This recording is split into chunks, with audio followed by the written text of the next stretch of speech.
Okay, so while everybody is arriving in the chat room, we'll just go and play with the views for a moment. Okay, so I'm just getting the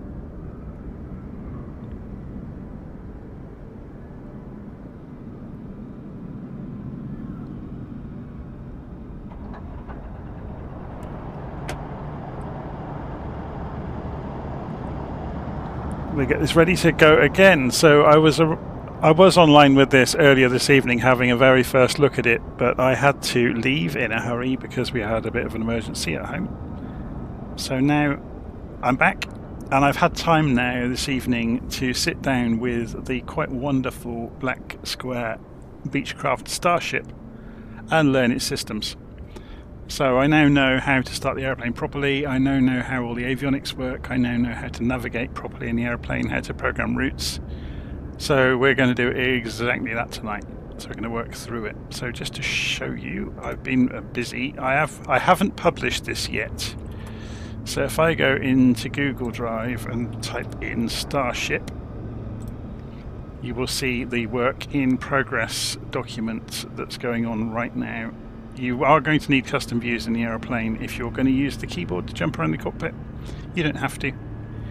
And you can see the procedure goes in quite some detail through everything you're going to need to do to get the aeroplane ready, including a full walkthrough of how to program flight plans into the rather 1980s flight management computer. So as you can see, this isn't finished yet. I haven't put the takeoff parameters or the climb parameters or anything in yet. I will do that before I publish it.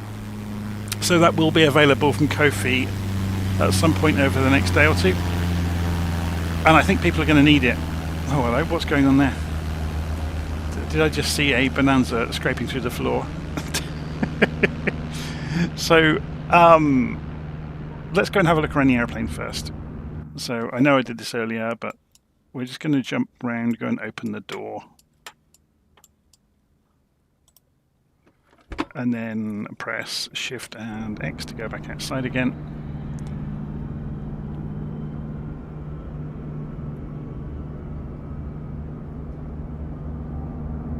So we'll have a little look around the aeroplane first.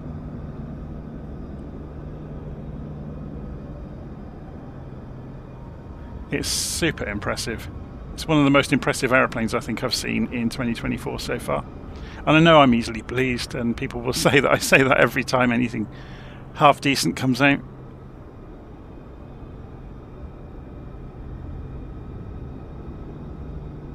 But yeah, the attention to detail is quite frankly ridiculous.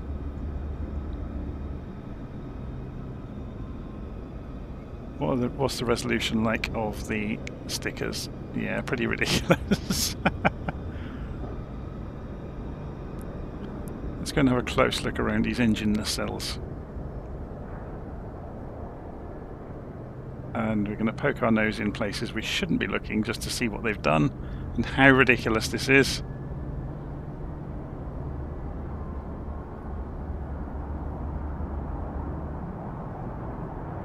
So the material modelling is amazing, isn't it? I love how it's got the matte finish on the propeller blades as well, on the spinners.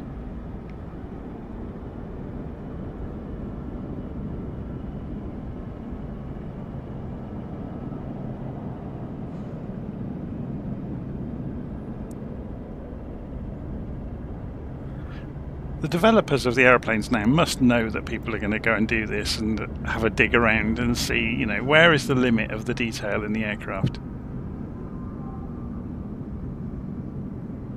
So there's a rail here, that's where the flaps come out. It's interesting, isn't it? It sticks out from the back of the wing.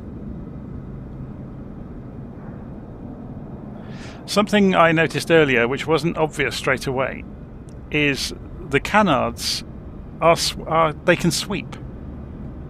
So they are hinged at the leading edge, so they can actually sweep backwards and forwards according to the regime of flight you're in. So I'll point it out during the flight if we get a chance. It was a surprise to me. I just noticed it completely by accident earlier. As I was going into a runway on approach, the canards canted forwards quite dramatically. Okay, let's go and have a look around the cabin. Is that the safety certificate? Or is it the insurance? It's airworthiness, isn't it? So there we go, there's a plaque for Burt Rutan here, who was one of the designers of the Starship.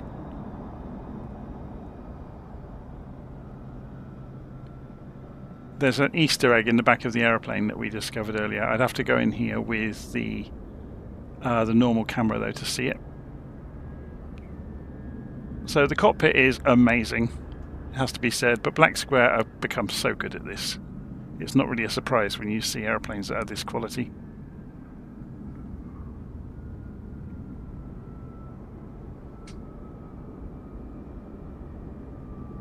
I mean, it's ridiculous, isn't it? It just looks real.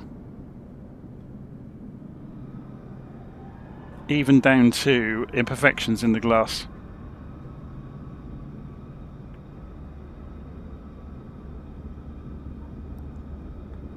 I don't see how they can get much better than this, really. Obviously with the drone camera I can fly through walls, so I'm trying to be careful not to, so I don't break immersion too much.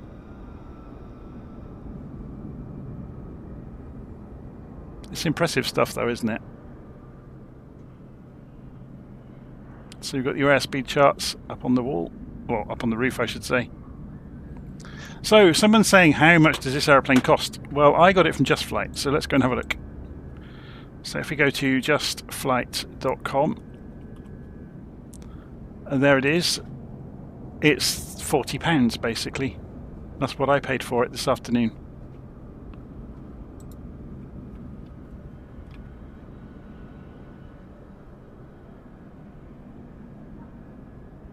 So, shall we go and fire the aeroplane up? I'll work through my checklist of instructions that I've written up for myself. Although I think I've done it so many times this evening now with double checking things, I think I'll probably be okay. So we're going to jump out of here back to the normal mode of operation. We're going to click on the door.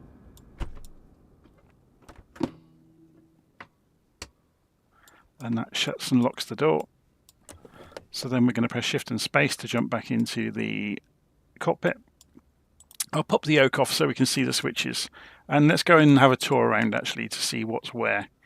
So obviously you can see there's many displays across the cockpit. Once we've got things powered up, I'll explain what they are.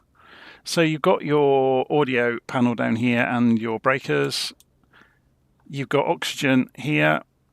You've got what's worth knowing about the pitot static heats there.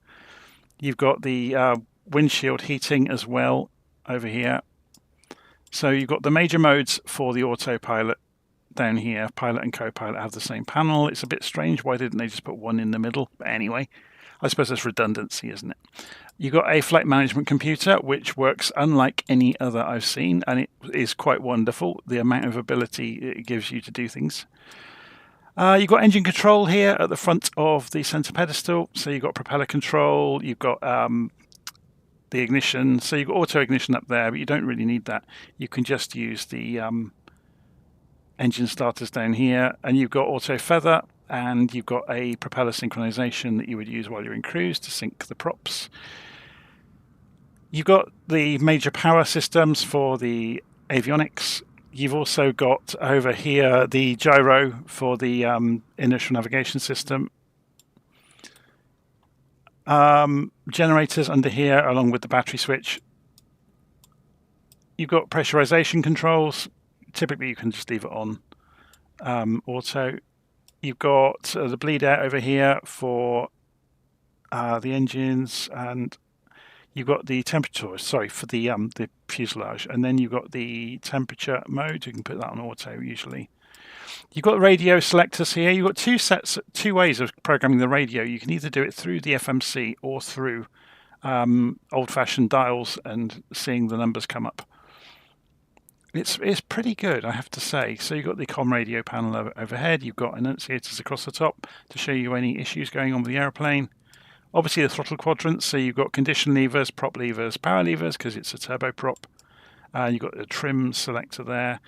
The autopilot's hidden away down here, but typically once you switch it on, you can control it with the major modes over here. So you've got heading mode, approach mode, vertical speed mode, indicated airspeed mode, altitude hold, navigation mode, which will do both VOR and GPS navigation. You use the nav source over on the FMC to control that.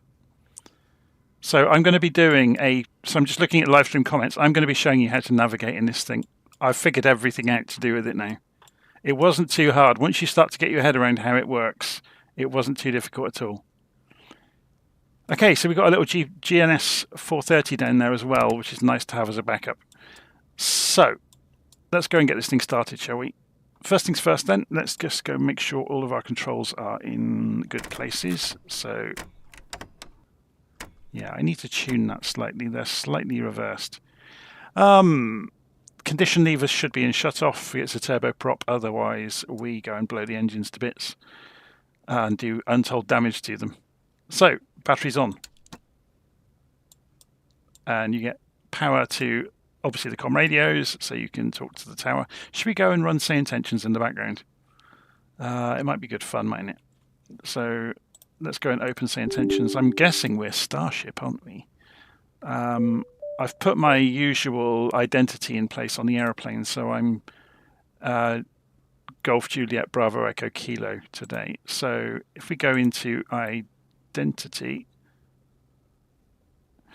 and we want to say, I'm just going to say start. I don't know what the ICAO code is. So Starship G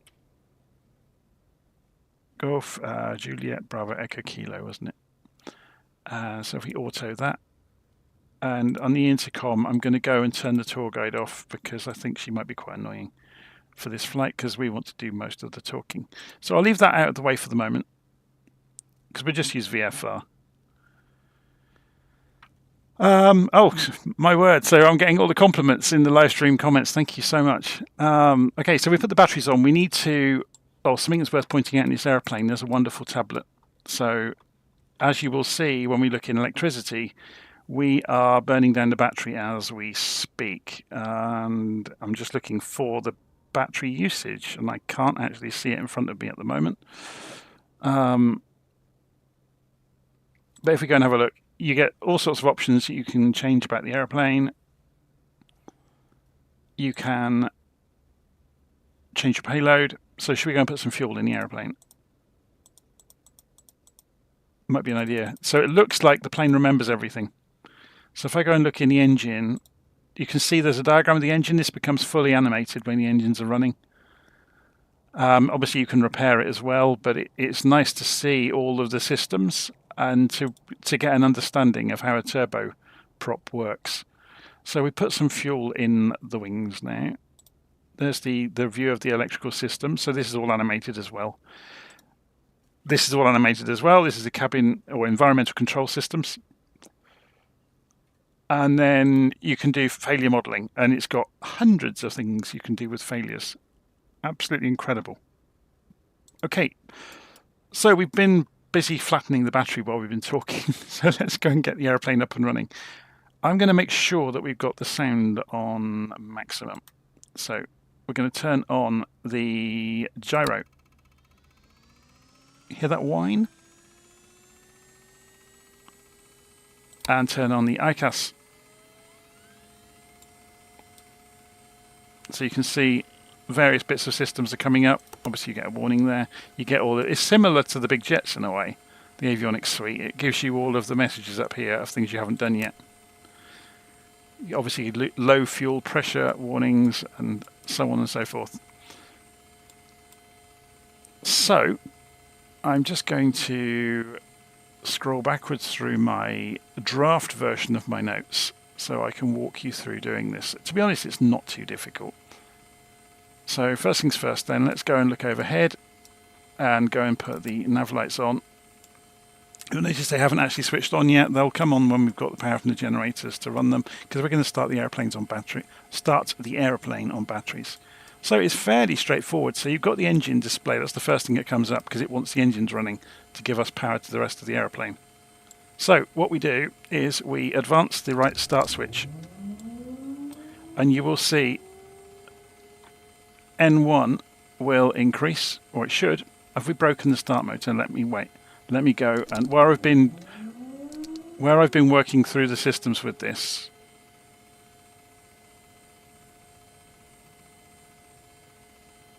Yeah. So let me go in here. Oops. I've obviously wrecked the aeroplane where I've been messing around with it. So repair the engine, repair the starter, repair the engine, repair the starter. I've been putting this thing through hell where I've been learning about it. There we go, we've got battery capacity down here, look, for the starters. So if we go and... there we go, it's working now. So N1 will come up when it gets to 12%. So this is the electric spinning the propeller up. When it gets to 12%, we can introduce fuel. Whoops, not to run, just to start. That was my mouse caused that. And that will N1 will then increase, obviously, because it's ignited some fuel. You saw the temperature shoot up to about 900 and then fall back again. When it gets past about 50%, you can turn the starter off. And when it gets past to about 65, you can advance this to run. Okay, so same for the other engine. So left, N1 comes up. So N1 is the gas turbine inside the turboprop. So it's been spun up electrically. When it gets to 12%, we can introduce the fuel, and it will ignite automatically. Look at the temperature. Wallop, nearly up to 1,000. And then it falls back away again. Then we're waiting for this to get to about 50%. We can turn the starter off at that point because it's thought to be running okay, and then it will top out at over 60%, and we can advance to run. So the engines are now running. Should we go back outside? So while the engines are running, I could have done this one at a time, but we're going to go and put the generators on now. So you can reset them. So you flick them forwards and then let them fall back. So we now have power to the aeroplane.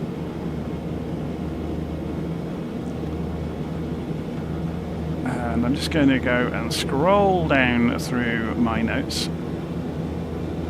So post-engine start, we're going to go and turn the avionics on. So it's pilot and co-pilot, and if we zoom out, you'll see the screens powering up and becoming brighter.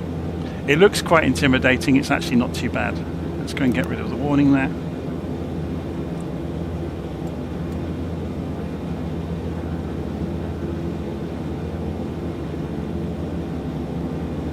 Okay, so having done that, we're going to go and put the bleed air valves to both. We're going to go and set the temperature mode in the cockpit to auto.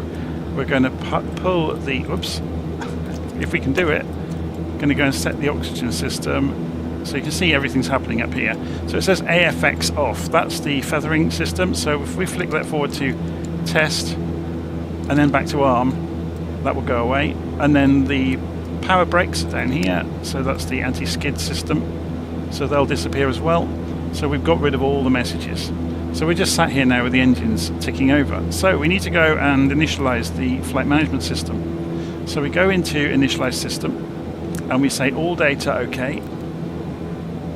Okay, and then it comes up saying we've got a message. So if we go and click on message, we can update the VLF and update from the FMS. And update, so there we go, the message has gone away now, look. So that's all done, and now we can go program a flight plan if we want. So if we go into flight plan here, it wants to know where we're going from and to. So for today's purposes, let me just check the volume. Can you hear me over the top of the engine? I'm going to turn the airplane down a bit. So for today's purposes, we're going to fly from San Luis Regional up to Half Moon Bay.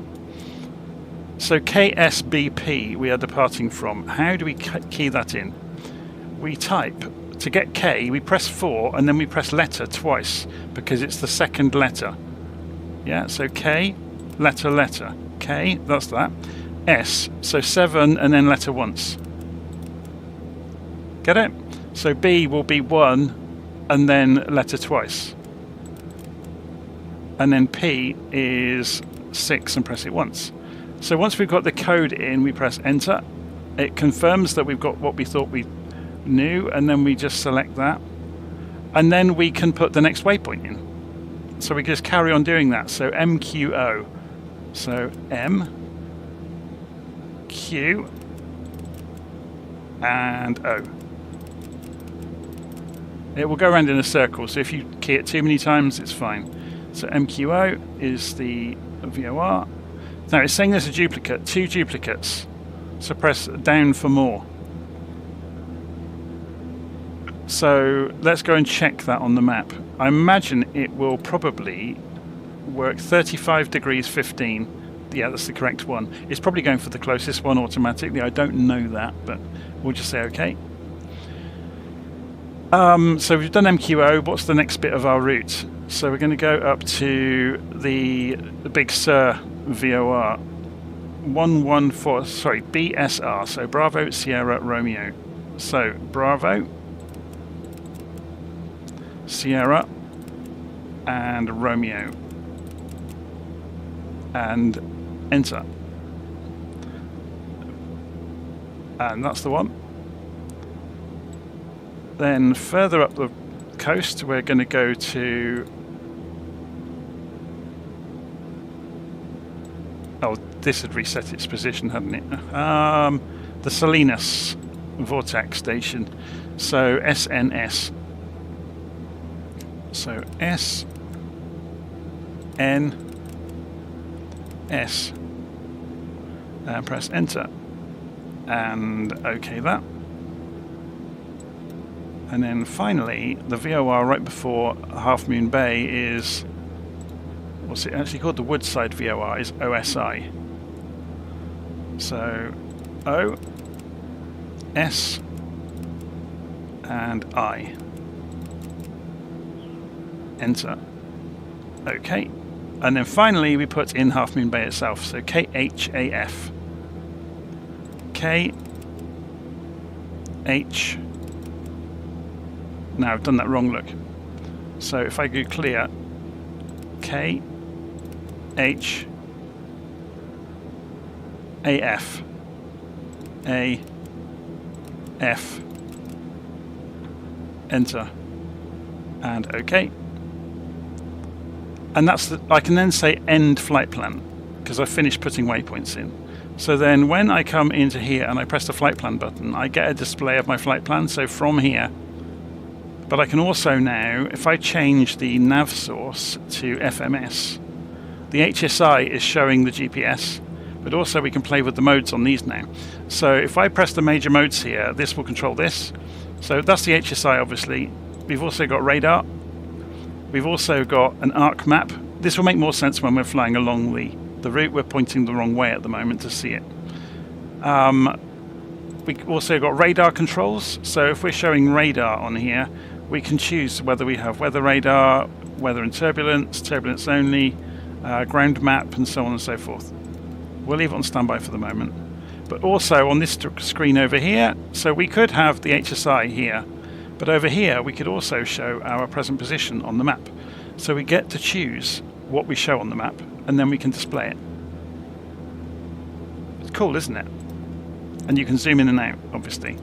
It hasn't got, obviously, ground features, because this is early or mid-80s technology, I guess.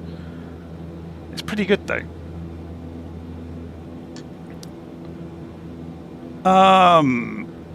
So we've had a look at the basic modes of doing things. So when you add this together with using nav mode on the autopilot and being able to do, you can do direct to, for example, or you can go into your flight plan and you could obviously pick one of your waypoints. So we're going from KSBP to KHAF.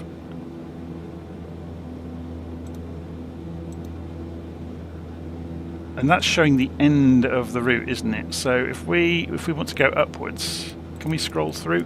See it? There's things on here I don't know how to do yet. How do we get this to scroll upward and down? That's vertical navigation, that's a different thing. Can we just do it here? No. So enter airport data for KSBP. This is our departure airport. So return to flight plan. We can set an approach if we want to. So that's the end of the flight plan. Oh, it is doing it. Sorry, I must have pressed the wrong... Yeah, I pressed the wrong direction earlier. So you press the direction you want to go. So we want to go up. So we're going from KSBP to MQO. It doesn't help that it's only got a few lines of display on it, does it? Anyway. So where we're saying we're going from KSBP, if we were to select that, we can go and put more information in. Yeah. So we can insert a waypoint after. So this is how you can manipulate your flight plan. Okay, so we're pretty much ready to go. Oh yeah, I was going to show you this. So this is the diagram of the engine. It's cool, isn't it? So you've got the, as you can see here, the air being sucked in, going through the turbine blades, being ignited, and the hot air coming out. So it gets ignited here. That drives the turbine. Is very clever the way turboprops work. So notice there is no connection between these two halves of the engine.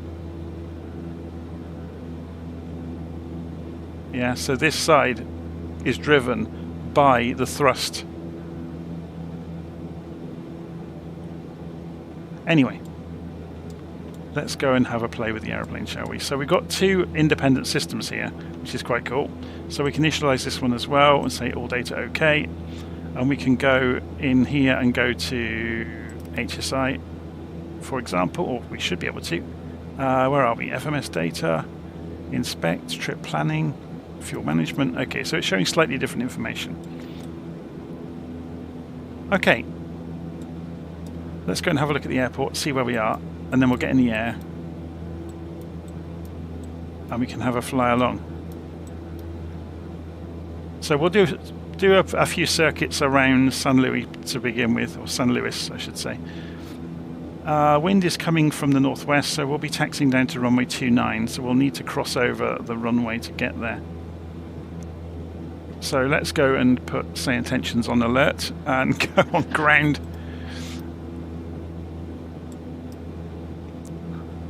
San Luis ground, Starship Golf Juliet Bravo Echo Kilo, requesting taxi to runway 29. Should we put the head tracking on as well? Starship Bravo Echo Kilo, taxi to runway 29er via Juliet Echo, cross runway 11, then Alpha. Taxi to runway 29 via Juliet Echo, then Alpha. Bravo Echo Kilo. I'm just going to turn the sectors off because that's going to get... Oh, it's not the sectors, it's just the ILS that's making this light up. Okay, so we've got permission to taxi. So before we do taxi, we'll go and look overhead and we'll go and put the taxi lights on. And we can light up... You can't see this in the daylight. The master light does the backlighting of all of the displays. That's going to get quite annoying seeing the engine all the time, isn't it? So we're going to go and put the tablet away.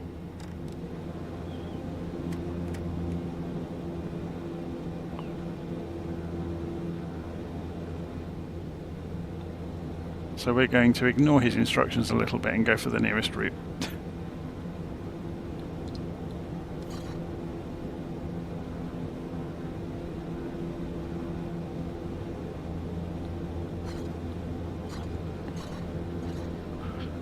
Can't really see around that corner very easily, can we?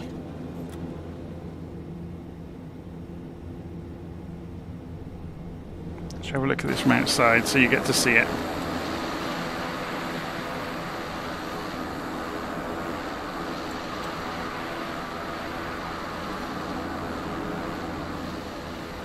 Straight through the buggy.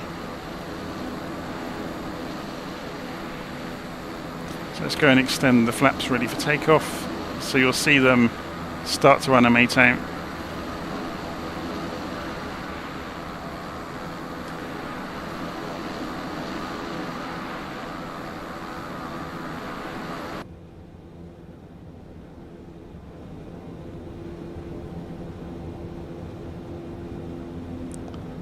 So we'll hold short before we go. I'm going to go and set some more bits and pieces up on the navigation system just to show you how things work before we get in the air. So we'll have more time to do it.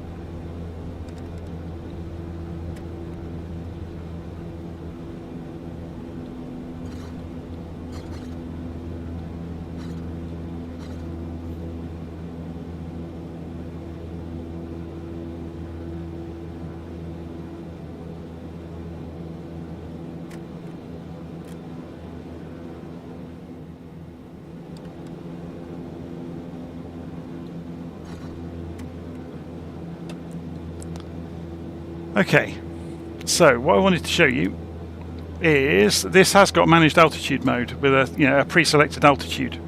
So you've got your heading knob is here for the heading bug. So we're taking off runway 29, so it would make sense to roll the heading bug. So if you watch this, we're going to take it around to 290 degrees. Beaches 4121 requesting IFR back to San Diego with information, Yankee. And I'll grab that clearance. Give me just a minute.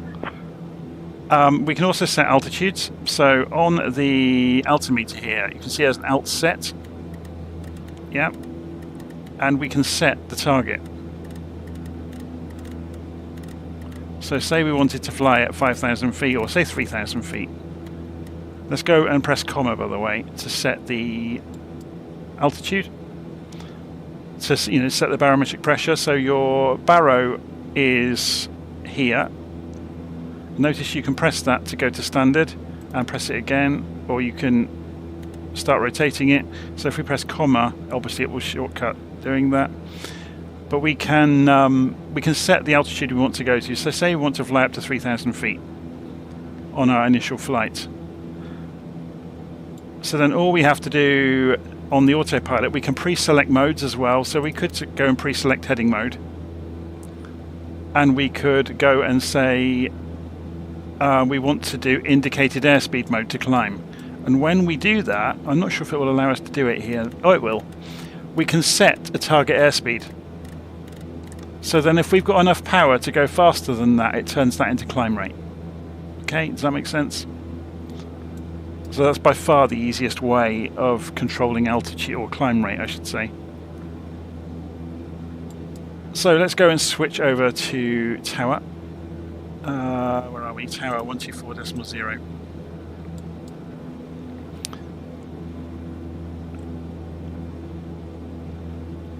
Okay. Tower, Starship, Golf Juliet, Bravo Echo Kilo, holding short runway 29 for departure to the west.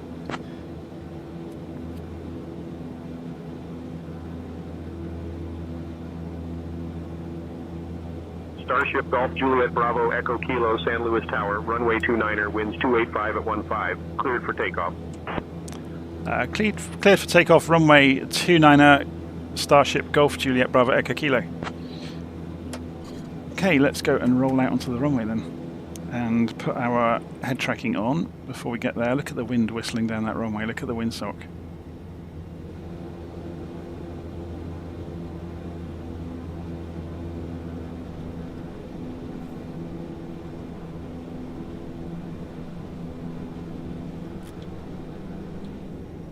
So he's already cleared us.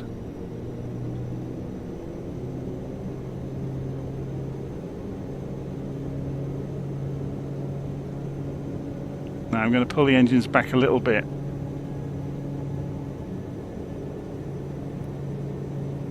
So 80 knots, 90 knots, 100 knots, and gently rotate. And we're in the air.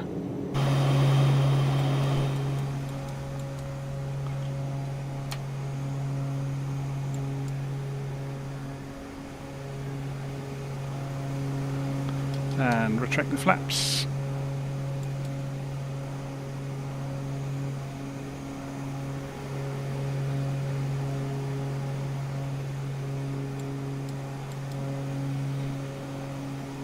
It's a very pretty aeroplane, isn't it?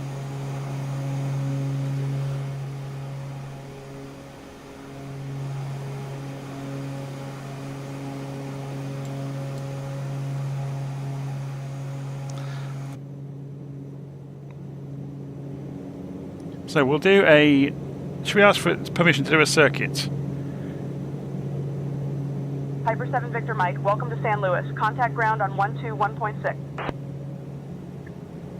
Over to ground, 121.6, Piper 7 Victor Mike. San Luis Tower, Starship Golf Juliet Bravo Echo Kilo, requesting permission for touch and go, runway 29.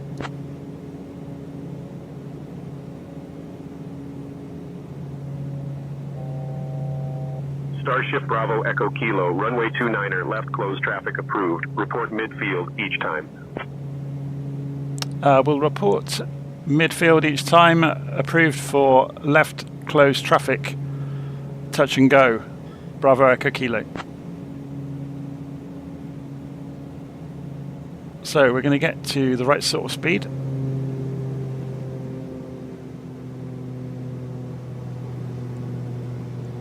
So watching the speed fall off. Yeah, notice the airplane's got various safeguards around configuration. So as soon as I drop the gear, once we get slow, and put the flaps out, look and watch the canard. Watch it sweep forwards as we slow down. Can you see it moving? It's very cool, isn't it?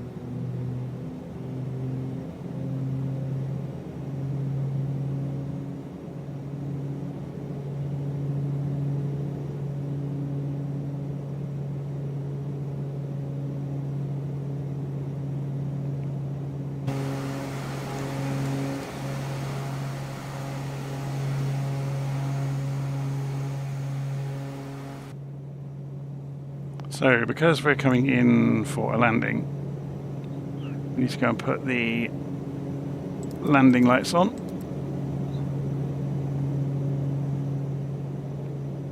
And there's the runway. So we'll extend out a little way this way. We should have called into the tower. San Luis Tower, Starship Bravo Echo Kilo, downwind for touch and go, runway 29. Starship Bravo Echo Kilo, runway 29er, cleared for the option. Starship Bravo Echo Kilo, roger, continue for the option on runway 29.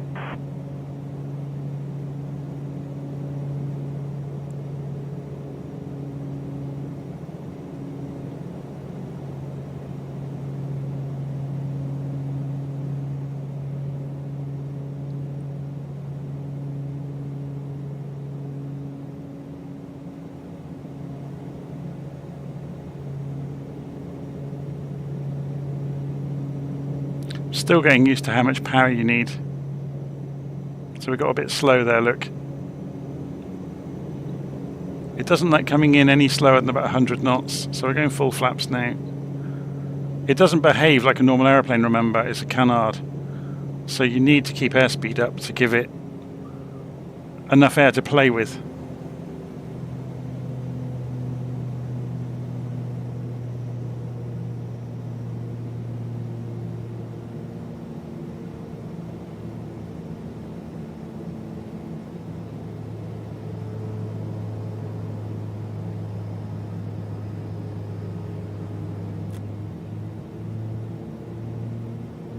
So just trying to get it stabilized on the approach without it going too fast.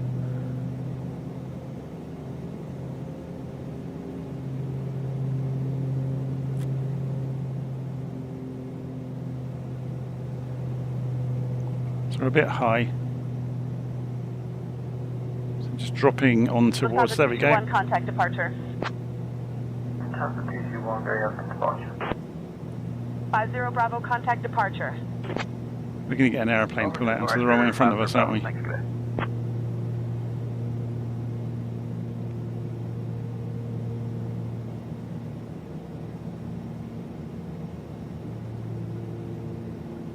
So I'm going to lift up over his tail. So we're getting stick shaking.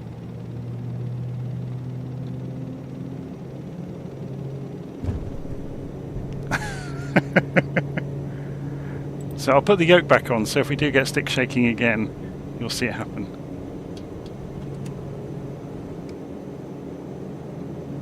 So Gear up.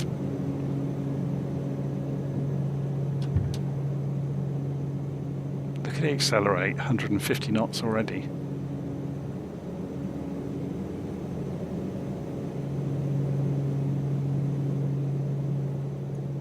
.170 knots. It's pretty quick. So, we have got a route to follow. So you can see if we bring the range down,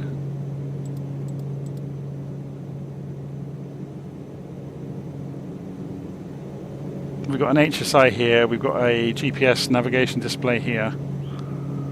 Oh, we could start playing with the autopilot. I'll wait until we get past this waypoint and then we'll have a play with the autopilot. So you can see we're whistling towards, we're within 1,000 feet, you heard the klaxon there, of our target air altitude.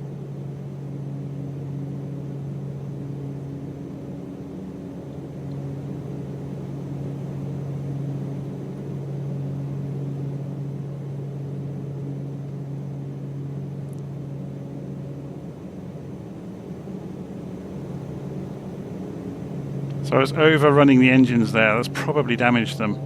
Had them a little bit too much power going through the, or too much torque going through the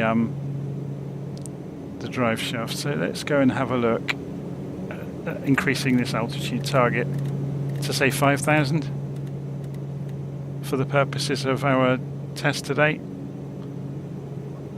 So we're going to go on to the next leg. So you can see it's already gone magenta. So I'm going to turn head tracking off for a moment.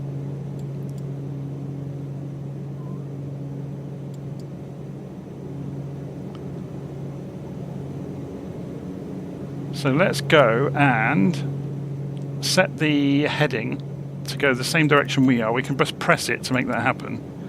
So we're going to go and turn the autopilot on. So it's gone to heading mode. Okay, so let's go and turn the heading bug to go roughly the direction we want to go, and we'll press altitude. We're going too fast. Look, this plane is so fast.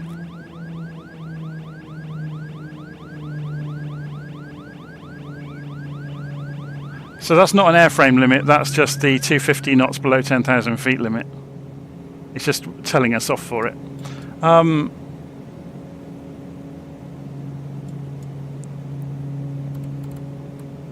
Yeah, so if we straighten ourselves up, we can go to nav mode now, and it will track GPS. So it's gone to FMS1 mode over here.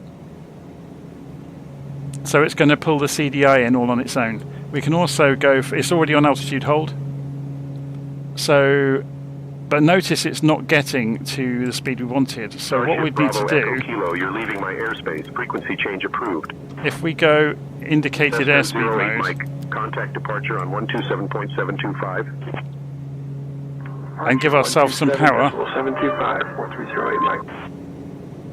Cessna 08 Mike, contact ground on 121. you'll see the aeroplane is now, it takes a while to do it, but it will stabilise on chasing the target airspeed and using the power we've given it to hold that speed, so therefore it's going to climb.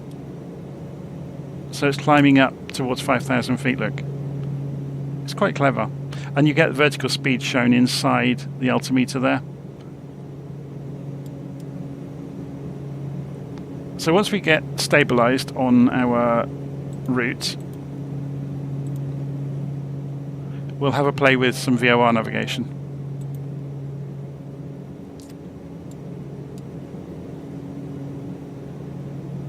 So coming up through, it's flashing, look, because we're within 1,000 feet of 5,000 now. Keep an eye on the airspeed, because we saw what happened last time. As soon as we leveled out, this thing is like it, well, like a Starship. It's quick. So it's saying AFX is enabled up here. So we can go and turn that off if we want, the auto feathering, and that should disappear. There it goes.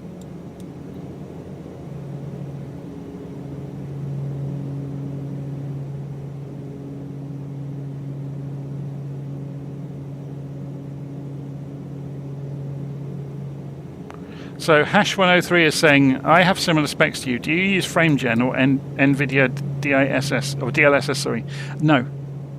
It's the short answer. I frame limit the sim to 30 frames a second. And I only set it to, I'm only in 1080p because that's what I broadcast to YouTube. There was no point me running in 4K because nobody watches YouTube in 4K, or very few people do. Okay, so you can see the speed creeping up. So let's pull the power to a sensible amount. Okay, so we're flying along in a straight line. We can go and press the heading knob in, and it will line it up with the direction of travel. And then we could go to heading mode on the autopilot. So it's now not following this, so we can go and play with VOR frequencies. So let's have a look at the map of where we are. So we're trundling along. We should go and put the route on of where we've been so far. So we are flying towards the Big Sur VOR 11400. So there's several ways we can program that. We can either come in here, press nav, and this comes up with this display, and you can see you've got frequencies in here. So you've got nav 1 and nav 2.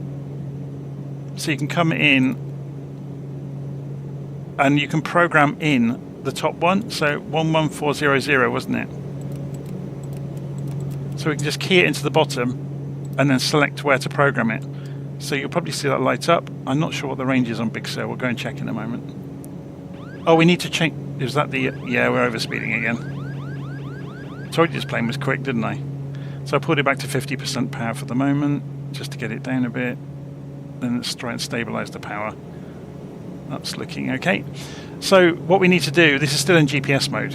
Yeah, it's showing FMS1. So we need to go nav source and say use VORs. Okay, so we should get a CDI pretty quickly, I would have thought. What's the range on Big Sur? 40 miles. Oh, we're too far out, look. If we go and draw a range ring on it.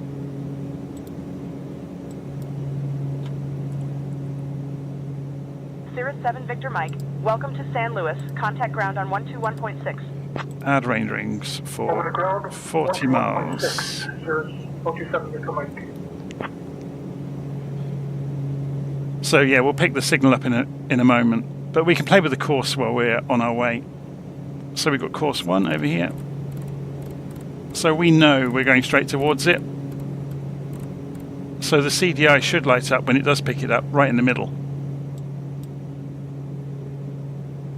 But obviously you can still see the GPS over here, so we can have the best of both worlds. So we haven't got radar on. I'm not sure if it's going to show anything up. I don't know if there's any other aeroplanes around. Obviously they would show if they were around. If you go back into the index in here, remember you can do other stuff in here. So you can see avionics status. You can see your plan of your map. So the map of your flight plan, the other way around. You can see the current position, obviously, and you can switch features on and off. And you can zoom in and out. It's all clever stuff, isn't it?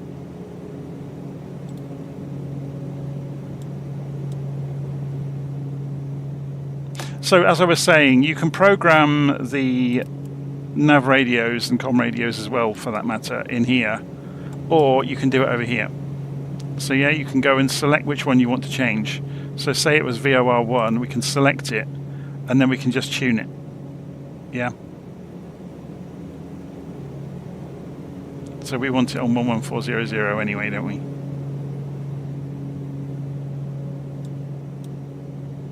So you've got, yeah, 2 banks of those, obviously, for the 2 banks of radios.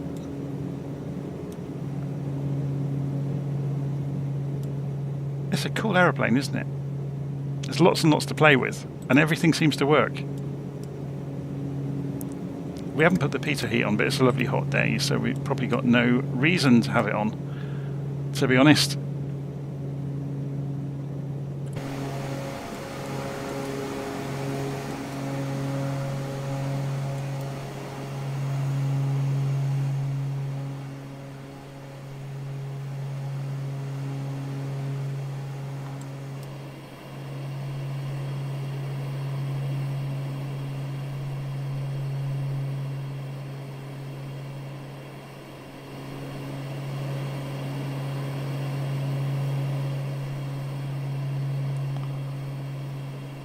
this airplane is something else.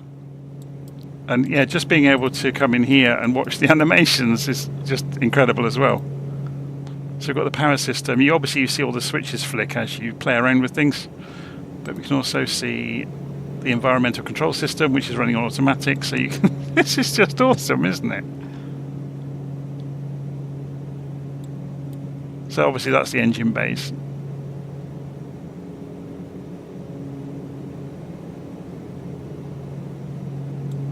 So let's go and put the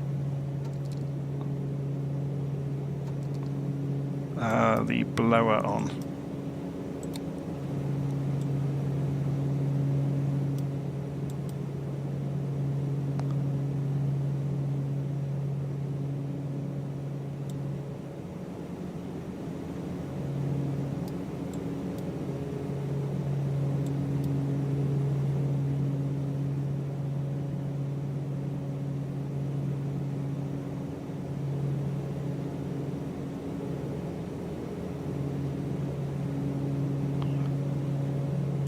Center Tower is the Star 2 Charlie Bravo at 4,000 feet.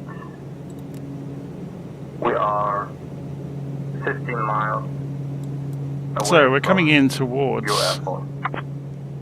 a dogleg in our route. Stay Niner, Niner, So this will give us a Charlie Bravo, chance San to Luis go and Tower, tune Roger, to maintain VFR at or below 4,000 the until Salinas advised. VOR, so, or VOR Vortac 11730. Yeah, so let's try it. We'll try doing it here. So we select the one we want to change, and we want to change the frequency to 11730. So notice this has lost its signal instantly.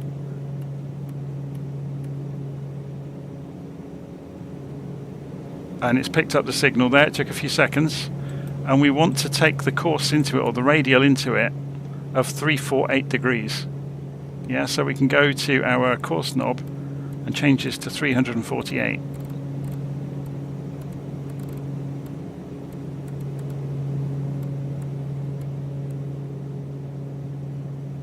So obviously we can see what's going on here if we pull the range down. When we get close to the VOR we're tracking towards, it's 25 miles away yet, but when we get to it, the CDI will come in. So we're tracking, look, 54 miles over to the Salinas VOR.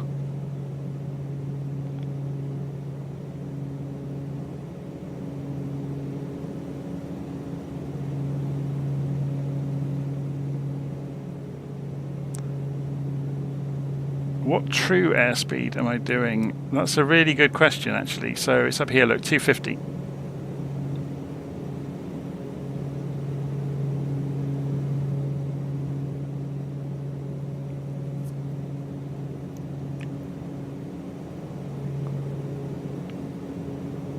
Yeah, I've been trying to hold it at a sensible speed, because this thing will go much faster. If we took it up over 10,000 feet, should we do that? Just to give it a, let it stretch its legs. We'll take it to 12,000. So what we're going to do is pull the power back, set the target speed,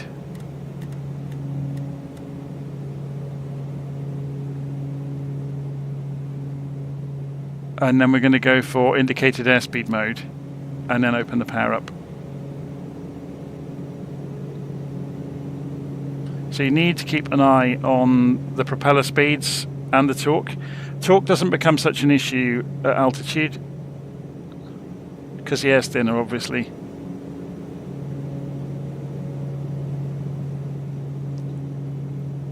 Notice we get this nice display now.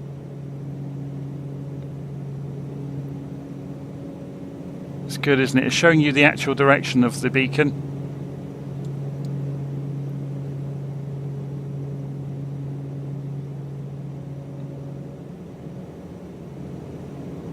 So we can change the format. That's rather clever.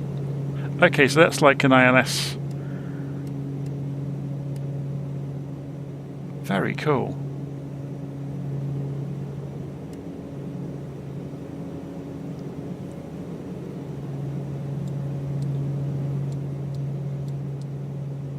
So this is trying to hit 180, look, but we've given it more power than it needs, so it's climbing.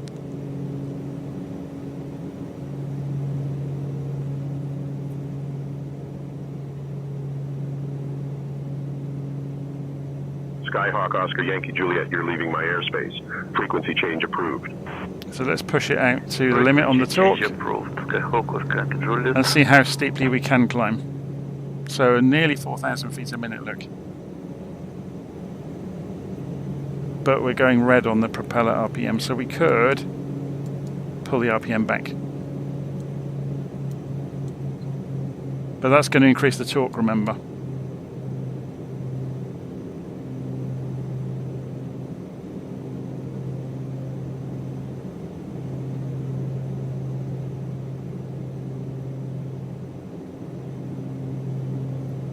I'm playing with the throttles out of sight to try and get these to stabilize, but still go quite quickly. Yeah, we're shooting up into the sky. So you should see the CDI start to move in a few moments, or a few minutes even. So this is coming up to 12,000 feet at a rate of knots. And then we'll let it... See, notice once we get into the thin air, we're allowed to go faster. So we're within 1,000 feet of our target altitude. It's going to go to... it will go to altitude hold, look. It's already done it. So it's stabilizing the climb. It's stabilized at 1,000 feet a minute, look, during that last 1,000 feet to get to its target.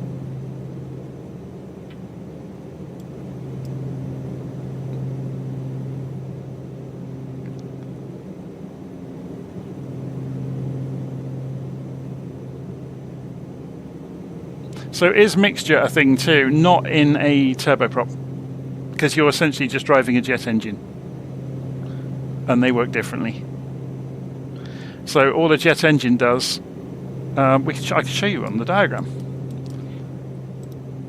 So yeah, we took 1% off where we were overdriving the torque there. A jet engine is driven entirely by, so these the compressors here are. How do we describe this? They're pre-compressing the air coming in. Yeah, that is fed through here. Some of that obviously goes off, look, to pressurize the cabin. So this is being compressed and sent in to pressurize the cabin. The rest of it comes into the engine and is set fire to. So there is no such thing as mixture. You're controlling how much thrust you have by how much fuel you pour into the engine, because then that's more combustion happens in here, higher pressure drives the fan blades faster, makes the propeller spin faster. Yeah, so this is a backwards jet engine. The exhaust is being pushed through here to drive these what would you put it, turbines. And those are driving an axle into a gearbox onto the propeller. And that's how you get the constant speed propeller, that gearbox. And then obviously the hot air pours out of the sides of the aeroplane. So when you look at the engines, yeah. So even though this is canted around this way, what you're actually seeing there is the hot air is blowing this way to a turbine you can't see, connected up via an axle to the propeller. And once the hot air has gone through that turbine, going backwards in this case, on a normal one with an engine on the front of the aeroplane, the whole engine's backwards. But this way, it's run the right way, isn't it? But the hot air then comes out and shoots out of the exhaust. Yeah, so it's quite interesting on a Starship, because that actually is that way. The exhaust is going to fall that way. Whereas this is more a diagram of a forward-facing turboprop.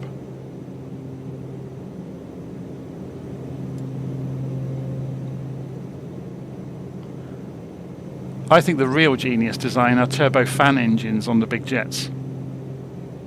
They're similar to this, because you notice looking at this, look, nothing drives the propeller. The only thing driving the propeller is the high pressure air that is being forced through by, you know, it being burnt. So this air obviously expands as it burns, gets pushed through here, which drives these turbines. That's the only thing driving the propeller, is the air from the jet engine being burnt and expanding and firing out through the turbines.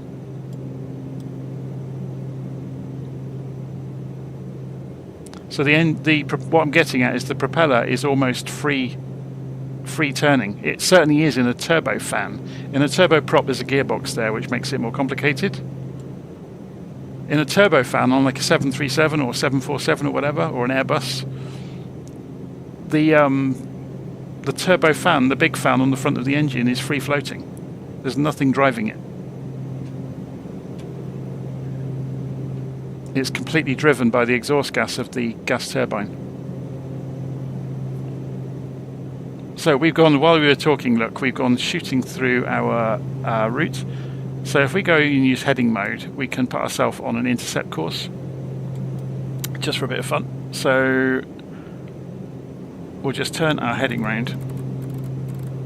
So if we turn to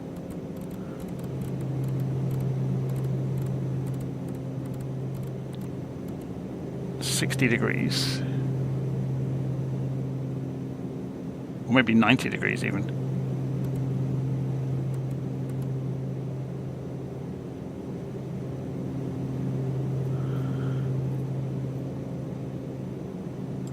We're getting thrown around, aren't we, by the wind?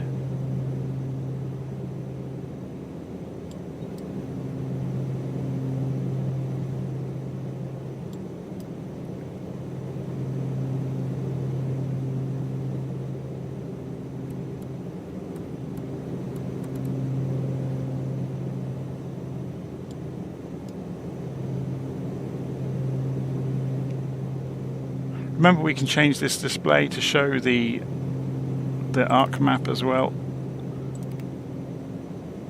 We have all sorts of different displays. I think this is quite a clean one though. Arc is just a zoomed in version of it.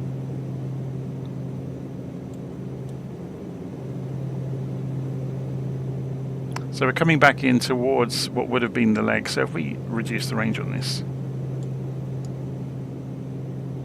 and then we can bring the course back round to meet our direction of travel, and you'll see the CDI come in.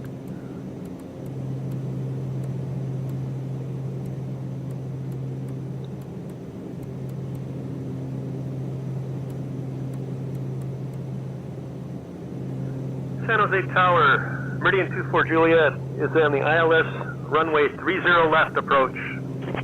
So let's go and tune this to a different... San Jose Tower, Meridian 24 Juliet is on the ILS runway 30 left approach. Let's go to CTAF. Here comes the CDI, look. We're coming in towards the GPS track. Or so the VOR track, sorry, not GPS. But we could do the same trick. If we use GPS, we just don't get to use the course knobs, so we don't get to dictate the angle we're driving in towards a VOR from. So if we then go and start turning towards it,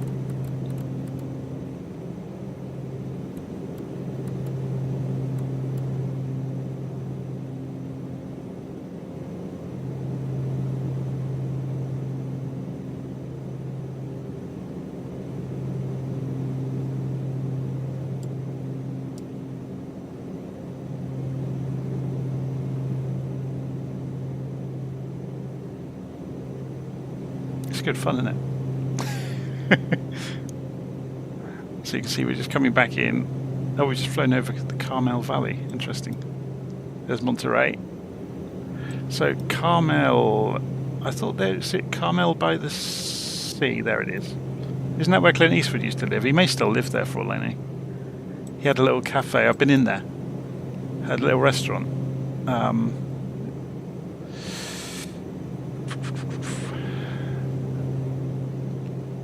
So if we go and change this back to GPS mode, so if we go nav source and FMS, notice it says FMS now and it's changed colour.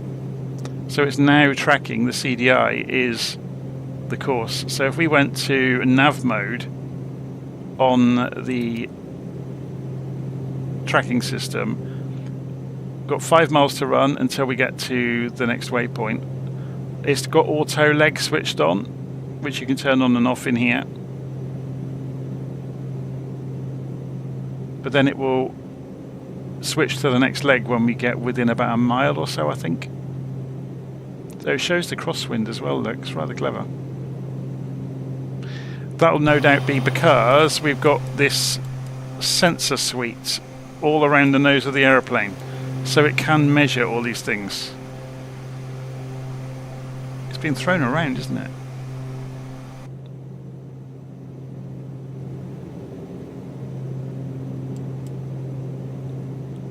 And there it goes, look, it's just commanded to go left. So the flight director is tipping left and the airplane's following it.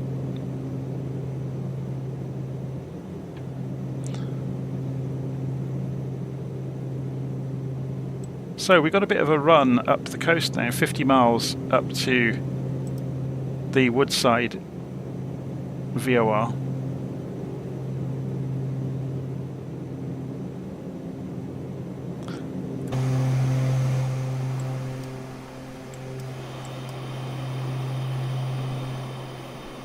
How are we doing for fuel? Let's go and have a look.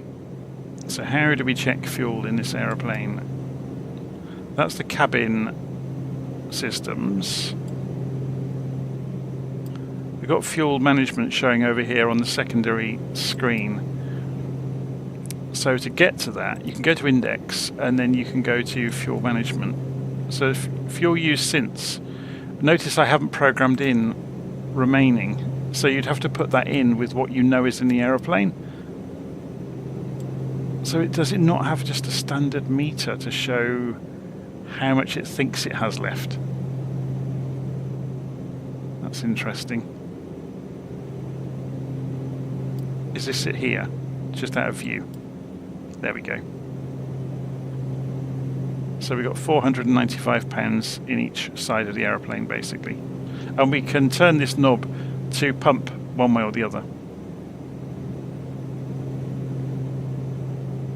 because the fuel condition or the aeroplane's payload, then there's tanks all over the place.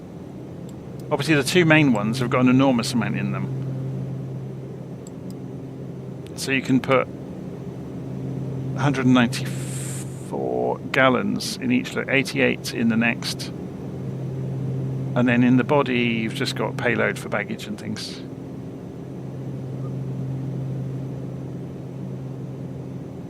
It's very cool, isn't it?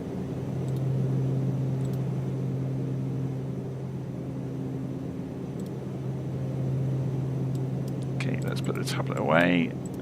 Should we go and have a look around? Oh my word, do these work? Oh, they all work. That's the failure simulation right there. I haven't actually had a look around the airplane yet, so while we're scooting along, shall we go and have a good look around? So what's this? I'm not going to pull it. What's it connected to? Is that the emergency gear release? I wouldn't be surprised. We've got the backup GNS 430 here. Look, we can fire that up and have a play with it as well. Can we open any of these doors? I know we can open that one, but we shouldn't do right now.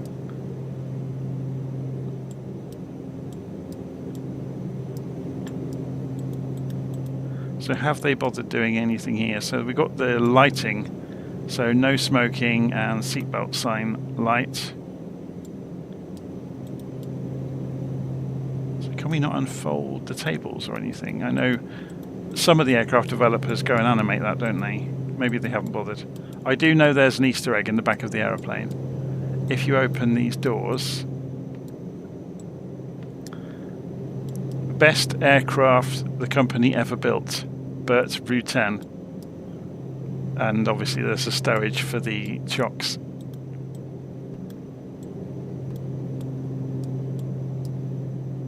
No cigarette disposal. You'd think not as well, wouldn't you? Got a nice view out the window.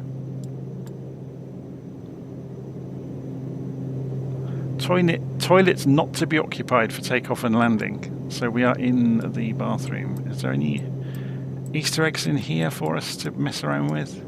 I don't think so.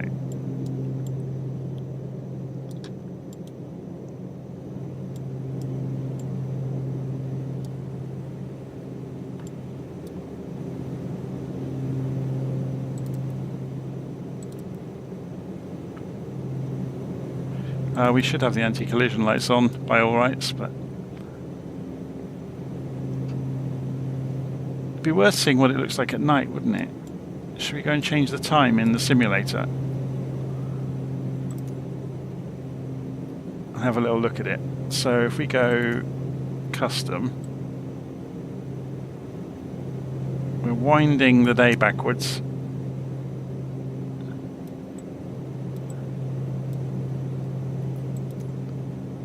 Okay, so we should be able to hit the master does, as you can see, the backlighting up here. That's not bad, is it? So they're naturally backlit. So is there a dome light anywhere?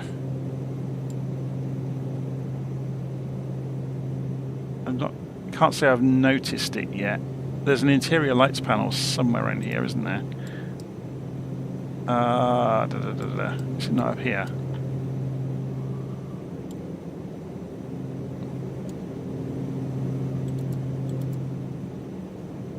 Cabin overhead.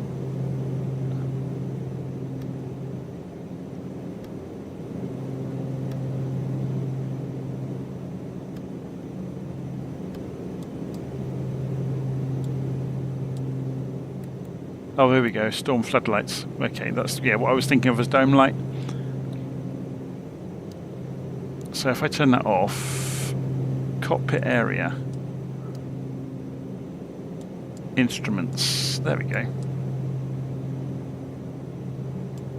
And then the storm floodlight lights the whole place up like a Christmas tree.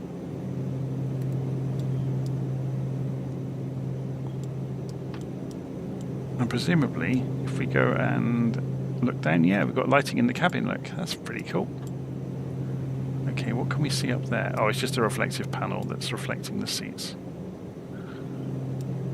It's impressive, isn't it?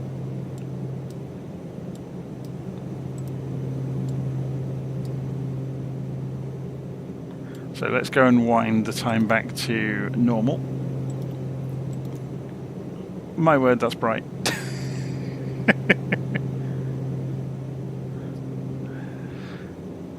We can adjust the volume, so it's not too loud. It's loud for me. I think it is just a loud aeroplane.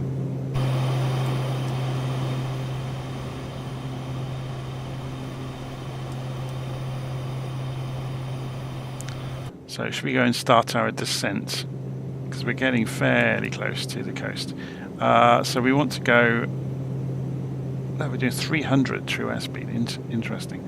So let's pull the target altitude back down to 3,000 feet. Actually, we'll go to 5,000 to begin with, because there's hills, and I don't really want to go and smack myself into a hill somewhere. So all we need to do is go indicated airspeed mode and pull the power back.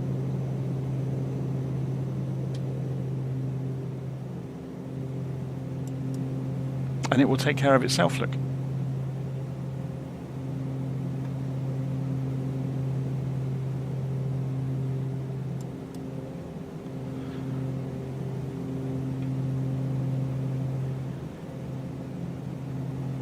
So yeah, programming the route in wasn't too difficult at all. I have looked in the book. I don't think it has SimBrief integration yet, so people are probably going to need a little bit of help with getting this in, with putting flight plans in, but I didn't find it too difficult.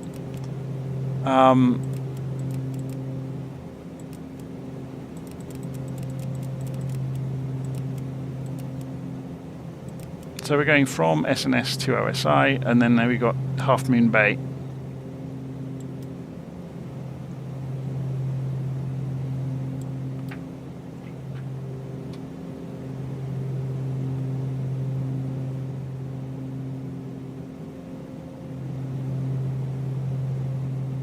So we're coming down 10,000 feet and descending.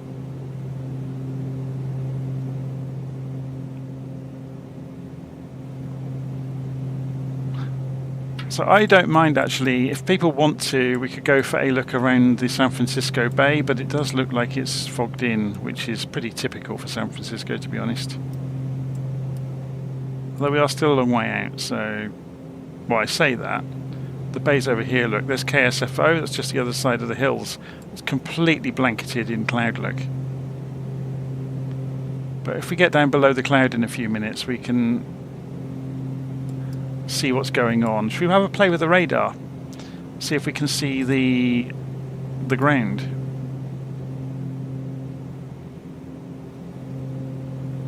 So if we come in here, that does actually, let's put this one on the present position, and then we'll put the radar on over here.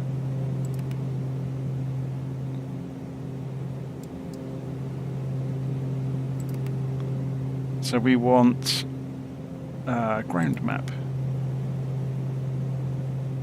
So would it pick up the, so hold on off, center spoilers, clutter, sorry. What's on the next page? Test mode off, auto tilt. Oh, it's starting to pick up hills. This is what I was hoping would happen. Yep, here they come. And there's one right under us.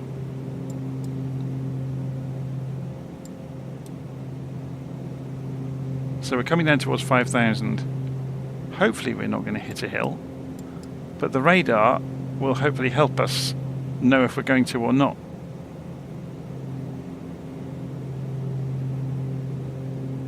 I'm guessing we're looking for red areas. So how close is this hill below us? Can't see it because of the cloud, can we? Which is why we've got a radar. It's kind of a circular argument. This is where we see a peak come shooting out. Oh look, we've got some scenery anomalies down here.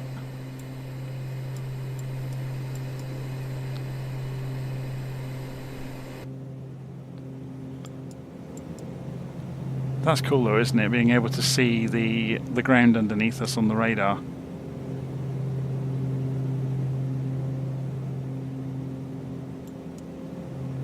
Can we change the range on this easily?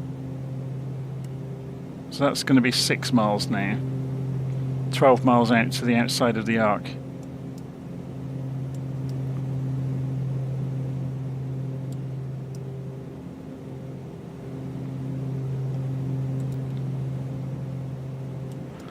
What about weather and turbulence?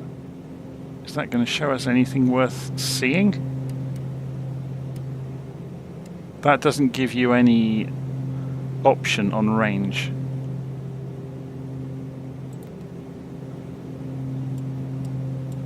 See, I would have expected to be seeing some hills, but maybe that it's to do with the tilt options, isn't it? It's completely configurable.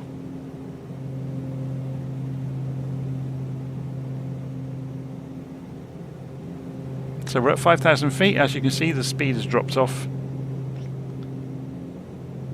And we are racing in towards Half Moon Bay, across the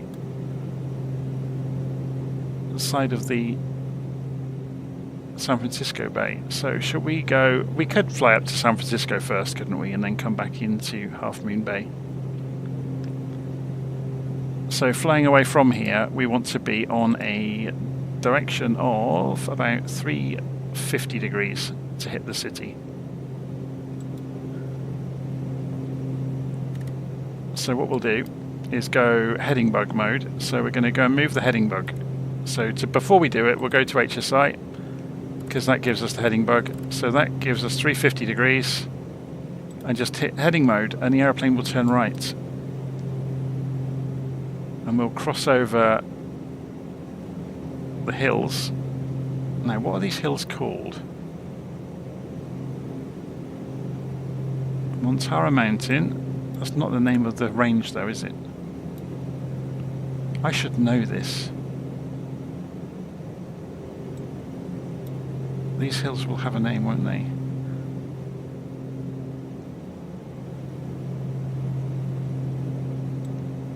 So we've got Russian Ridge. We've got various state parks along here. Maybe there isn't one name. Because I know up here you get the Marin Headlands and then you get Point Reyes. Okay, we're being blown viciously sideways, look, 27 knots. So let's go and put another 15 degrees on our course to counter that.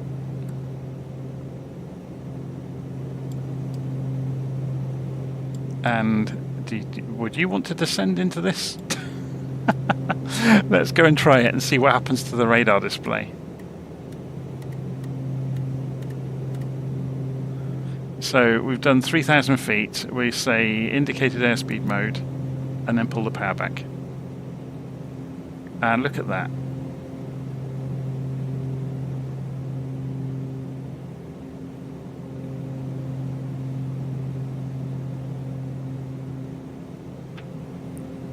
So as soon as we pitched down, the radar started to see the hills.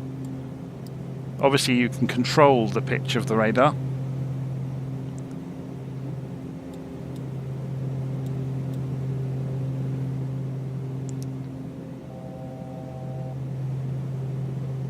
Got the trim tabs from the autopilot. They are working overtime. They're animated, look.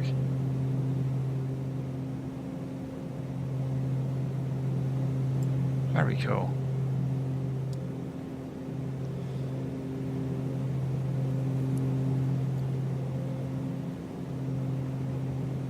So we should see over to our right the San Francisco International Airport, and there it is.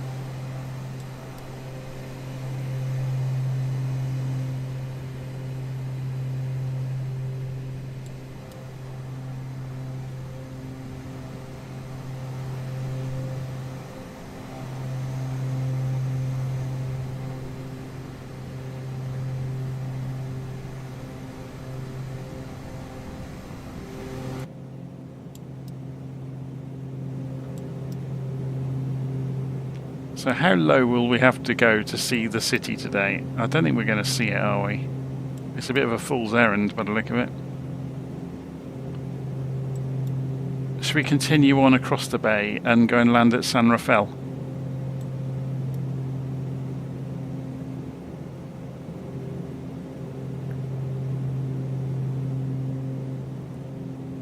So what sort of altitudes have we got here? There's a big ridge coming up. 1,000 foot. Okay. And we are at 3,000 feet. So we're completely safe. We're going to clear it by 2,000 feet. Still doesn't inspire confidence though, does it? You can see it coming, look. Actually no, it's right below us, so it's not even appearing on the radar. The radar is seeing bits and pieces of these hills out here at Twin Peaks. Yeah, you can see Twin Peaks, look. Out ahead of us, there's the city. Okay, let's come off the autopilot now then. Let's go and fly into the city. So, to turn the autopilot off, we have to come back here.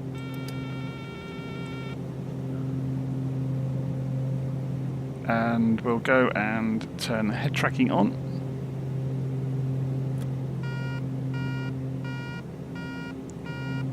That's just complaining about me reducing power.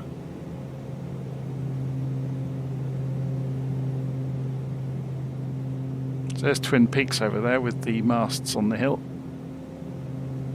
There's downtown San Francisco.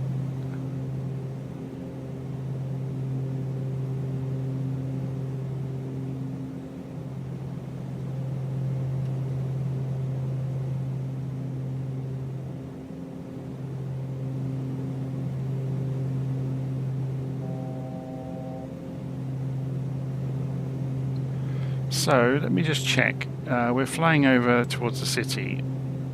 Was Half Moon Bay... They haven't got a tower. They've only got Unicom.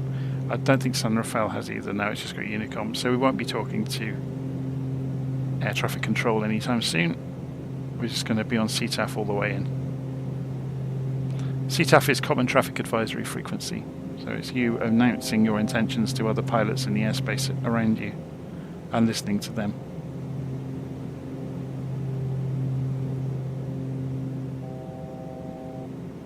There's the Golden Gate Bridge. Should we go and have a look at it on the way over towards San Rafael? If we go round the right side of the city, past the Oakland Bay Bridge.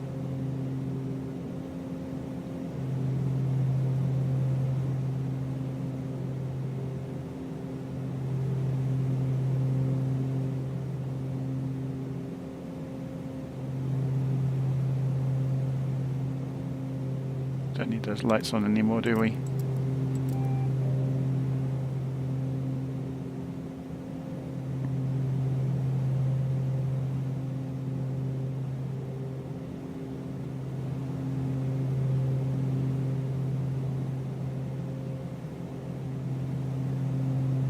So, let's test my memory. There's the Transamerica Pyramid, there's the Coit Tower, there's the ferry building. Now, which one's which? That's Pier 39, isn't it? The one at the far end. And then over around the corner you got the Pampanito and... oh crikey, I can't remember the name of all the ships. And then you've got the diagonal road that goes through all the others, which is Powell, is that correct? You can see it there, look.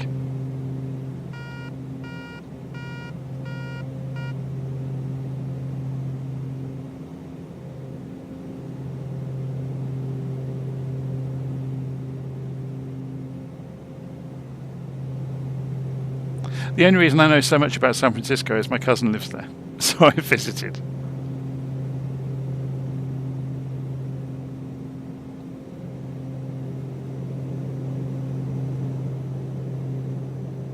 Look at that turbulence kicking us around. So we've got a 30 knot wind in our face, whistling in from the ocean in through the bay. That's interesting, look. So this is showing radar altitude when you get below 1,000 feet.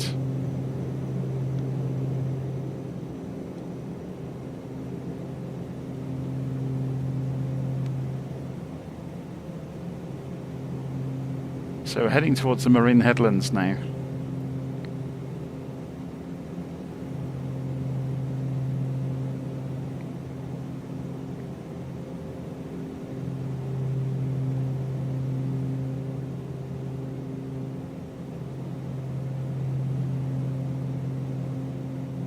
And just around the corner is Lagunitas, I think. And then just around the bay is Larkspur. My memory's shot to pieces though, so I'm amazed I'm remembering as much as I am. Let's go and have a look from outside.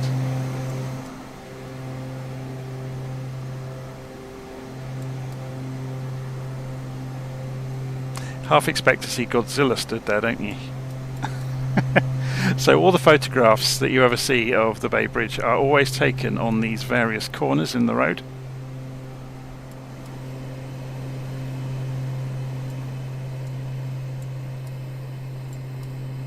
Okay, so this is down into Larkspur, and San Rafael's just around the corner, isn't it, over there?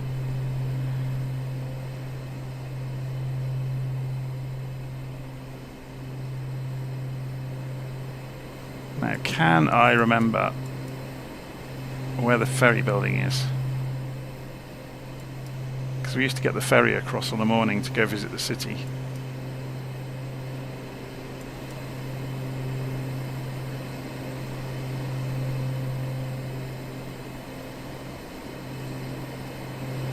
Is it further over this side?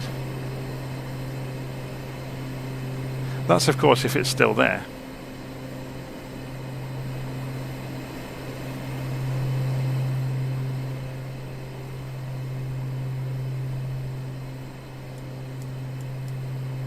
So I think the San Rafael Airport is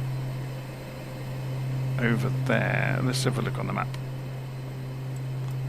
Yeah, it's just behind the hill.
Now, is that the old ferry building there?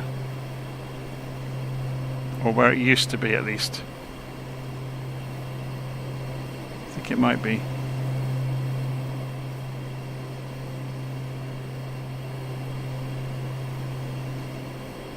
So we're going to see San Rafael Airport come into view over this crest.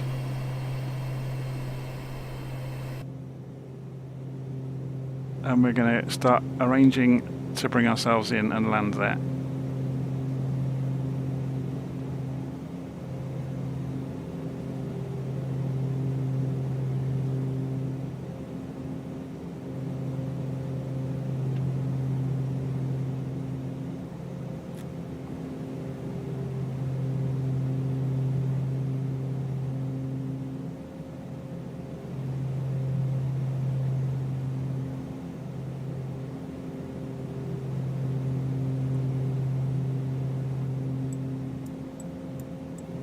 So we're going to turn back out, come out of the bay and loop back in.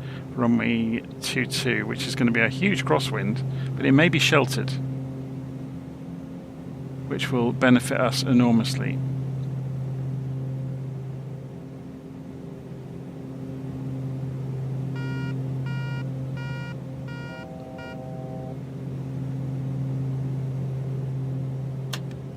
So gear down. Wing and nose lights on. Is it going to stay on? Yeah, it is. And start dropping the flaps. And you can see, look, the canards are sweeping forwards as we speak, preparing for low-speed flight.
Look at the crab angle we're having to come in at. I don't know what the normal practice is for landing a canard like the Starship in a crosswind.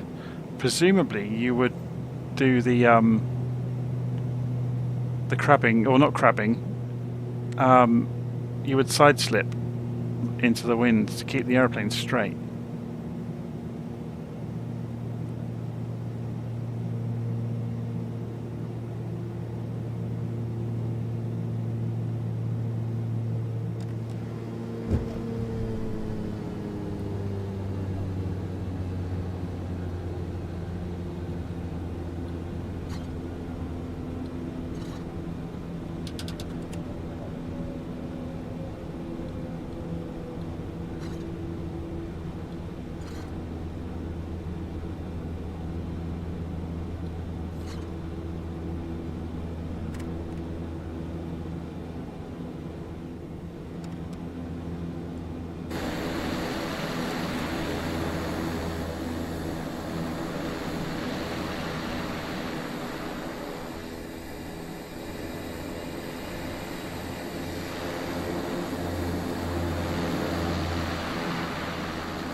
I'm guessing in the real world these are all hangars.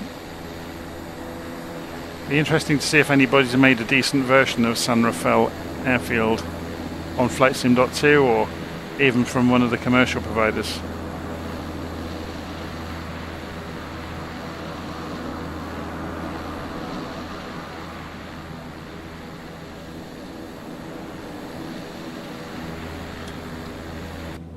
Okay, so to shut the engines down on one of these, you just shut the fuel off. There's nothing then to be burnt to make the turbines turn, and the propellers stop spinning. So let's go and turn things off around the cockpit as well.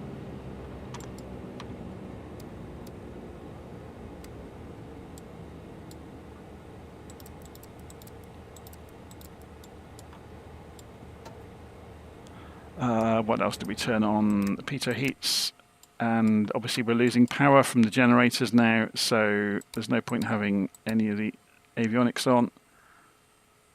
Turn the generators off completely and then turn the gyro off. I think that's about it. Oh no, that's a starter only, I didn't want to do that. Turn the batteries off. Okay, there we go. So then obviously we can get out of the aeroplane if we can find our way out.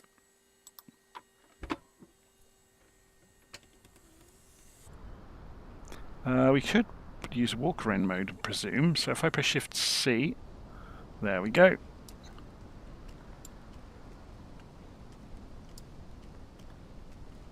So that was the Starship. I'll finish writing up the guide document to go with it, kind of my starter for 10 to get the airplane up and running for those that want to start it from cold and dark and don't want to have to plough through the 200-page instruction book. So it just walks you through the essentials basically. I'll try and get that out this evening, either this evening or tomorrow at some point. But yeah, hopefully you enjoyed that. So what a fantastic aeroplane. I can see myself using this one quite a lot somehow. So if we go outside and have a look at it from the other view, it's good, isn't it? So well done to Black Square. What a fantastic plane. One of the best in 2024 so far. Right, I will see you all again soon. Thank you ever so much for watching along if you have been. And I have no idea what I'll be covering next. I know there's a whole flood of things coming. I was given clearance by Say Intentions to show some of their new features off soon. So there'll be more news on that front in the very near future. So yeah, watch this space. Okay, anyway, see you again soon. Take care.